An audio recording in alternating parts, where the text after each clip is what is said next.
Have you ever found it challenging to paint seascapes? In this video, I'll share several techniques that can make creating seascapes easier and more enjoyable. I always start with a titanium white, like you've been seeing of the other videos as well, and then I start from the top with ultramarine blue on the top and blend it with titanium white together gently with a soft brush.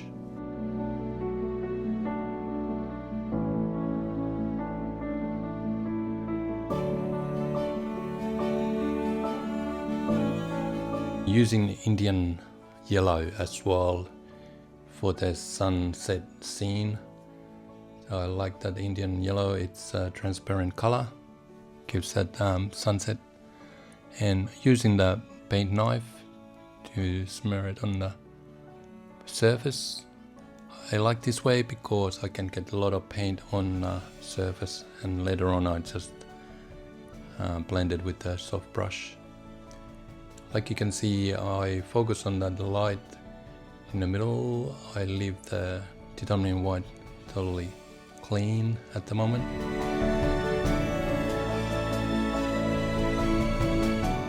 And using Winston red and yellow, Winston yellow, lemon yellow actually it's called, to get the orange color as well. Right in the middle I put the orange for the sunset and smearing with paint knife.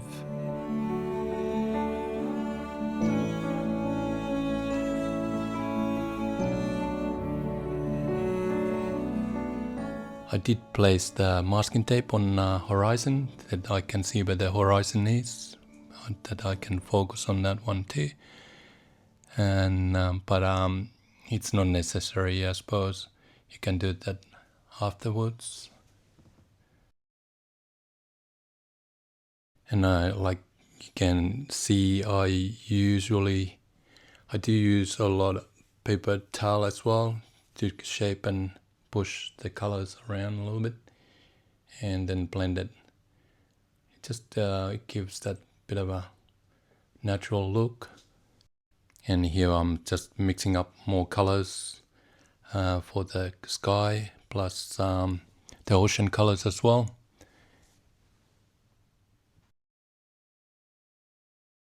I always use liquid original. You're supposed to use only 10% of what paint you put on the board, and that helps the drying process a little bit faster. Here I have the cramped paper, which I twisted to get that bit of a design for the clouds, and it's an easy way to do it. You don't have to use the brush. You can use the brush as well, but I see it comes more natural look with the paper towel. And you can just have a look what shapes you can make, and with the tapping it on a board on your canvas.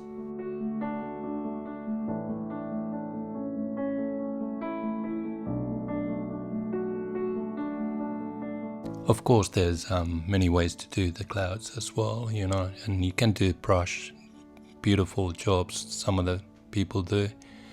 But I have found my way to do that with the paper towel, and I don't have to think too much, and I just go for it, and if it looks good, I leave it. If it doesn't look good, you can wipe it off, because the underpainting is now dry. Has been dry now a couple of days, so it's easy to shape it and push the paint around.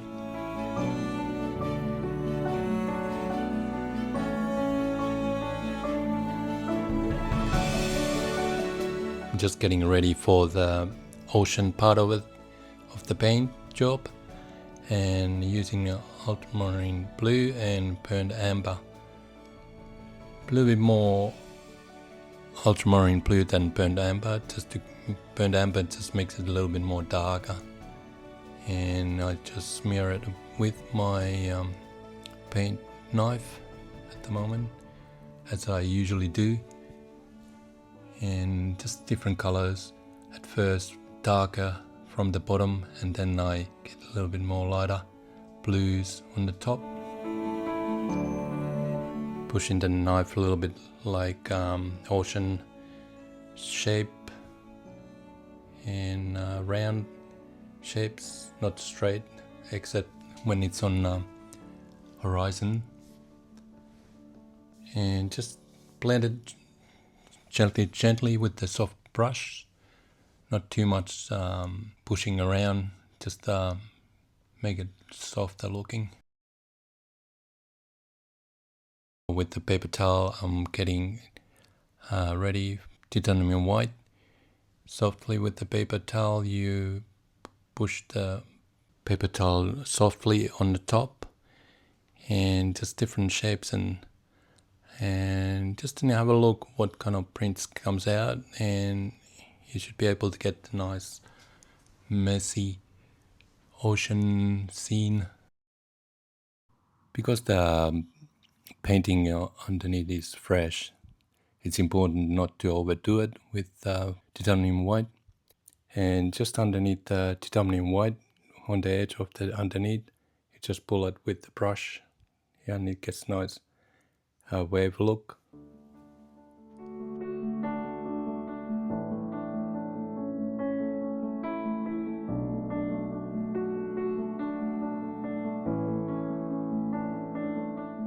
And here you can see that titanium white is nice and flat on board. I can get that print out from the paper towel. The paper towel, this one, I just shape it as a long way, and it comes out a bit more like a waves, and it does work. And then I just fix it up with a paint knife and shape it up a little bit.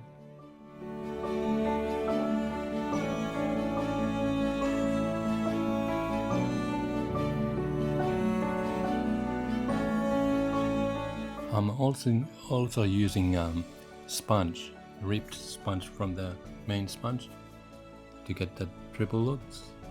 And you can see I just raised the horizon with the masking tape and add up a little bit more lighter colors in the horizon.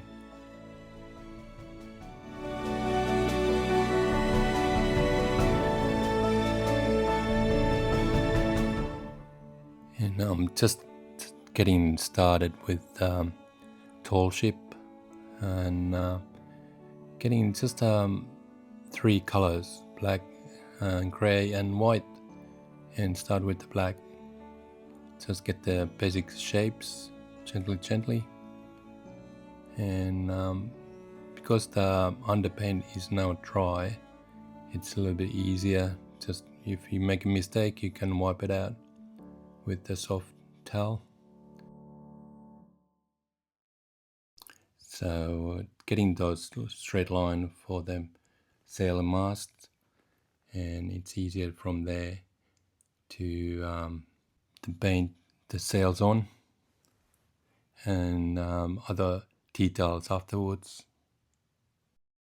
If you're really uncomfortable to just freely paint your tall ship, you can always trace it, either using the photo monitor, or even using the ink paper, which makes it a little bit easier if you're not used to just do the free-handed. Just a little more about the MHS Pandora. About my painting is a captivating tale of adventure and discovery. This ship, famously known for its ill-fated voyage in the late 18th century, embarked on a mission to capture the infamous HMS Bounty Mountaineers. The journey was fraught with challenges, leading to its eventually shipwreck on a coral reef in the South Pacific, nearby my city, Cairns, up in the North Coral Sea. The narrative unfolds with themes of bravery, exploration, and the relentless quest for justice amidst the perils of the sea. The story of the MHS Pandora continues to intrude those fascinated by maritime history and the human spirit resilience. Actually, its discovery was made 15 November 1977 by independent explorer Ben Kropp, Steve Dawn and John Heyer.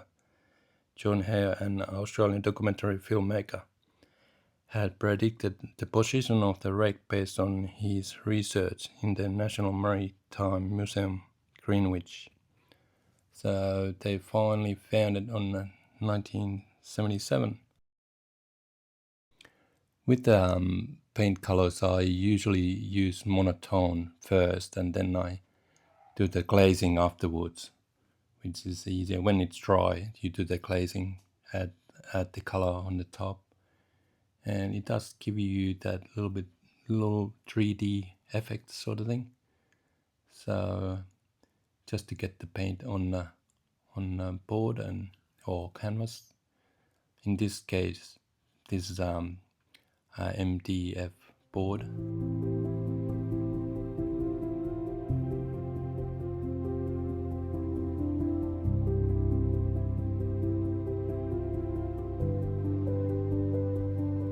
Just adding a little bit highlights, and then I just let it dry for 1 or 2 days properly, and then I come back to it.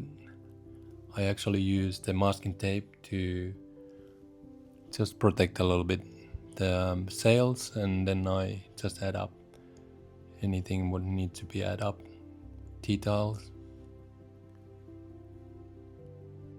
just adding up a little bit dribbles with sponge.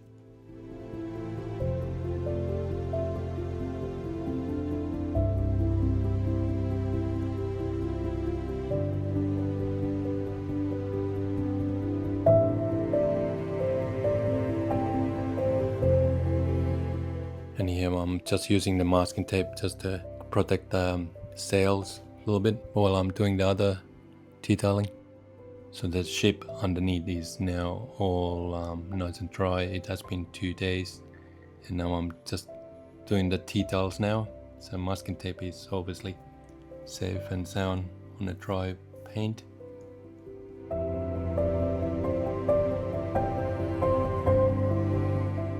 Using the paint knife to get all the straight lines, and if you do a mistake, just use a little paper towel to wipe it off. But it is tricky at first, but when you get used to it with the paint knife, it's easy. And here we are, just taking the masking tape off now, gently. You can, I suppose, do it on the top without masking tape, and then you can wipe it off, but I think that is just one way to do it as well. And this one is just glazing.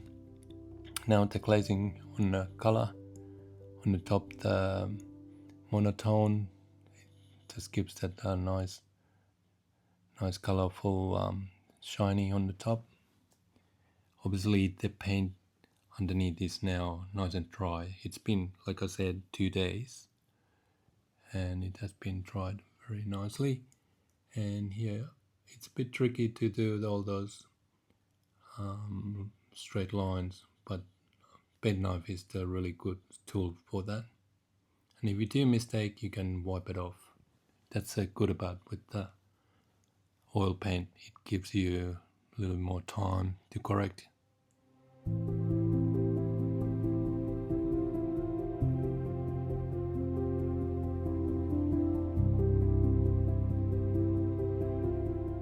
A little bit about myself. My name is Juri Poutanen. I come from Finland, but I live in Australia. I have been in Australia now 37 years, and I married a local girl in Mariba, which is inland from Cairns, about 1 hour. And we got 3 boys, and who is now adulthoods, and I got more time to paint now. And I work only with the oil paint and also with charcoal drawings. I often experimented with different techniques and discovering different ways to use my oil paint. My father and uncle in Finland were artists in their own. Observing my artist family when I was young gave me a spark to paint as well. My uncle was a professional artist in Finland. He was a World War II draftsman where he held a rifle in one hand and pencil in the other hand and documented the activities on the front. He would have a lot of stories to tell for sure. And my father, on the other hand, was a sailor who was painting offshore when he had that time. So I got a little bit artistic blood in my veins, and I just enjoy painting. Especially now when the kids are out from the doors, I got more time for myself and my dear wife as well. And I have mixed burnt amber and neon orange, a little bit neon orange on burnt amber. It gives that little bit orangey color for the cliffs. And what is good about this technique is that you can use the color underneath to have the bit of a highlights as well, and it does shine through the burnt amber. Like you can see, I just using the paper towel to get those cliffs. But I have obviously I do little designs and then I change it and pull them and push them around a little bit. It's all about just creating your own scene. What do you like to create? Coming down to the end of the painting now, and if you've got any comments or thumbs up or whatever, I really appreciate it. And thank you for watching, and then I'll see you in the next video.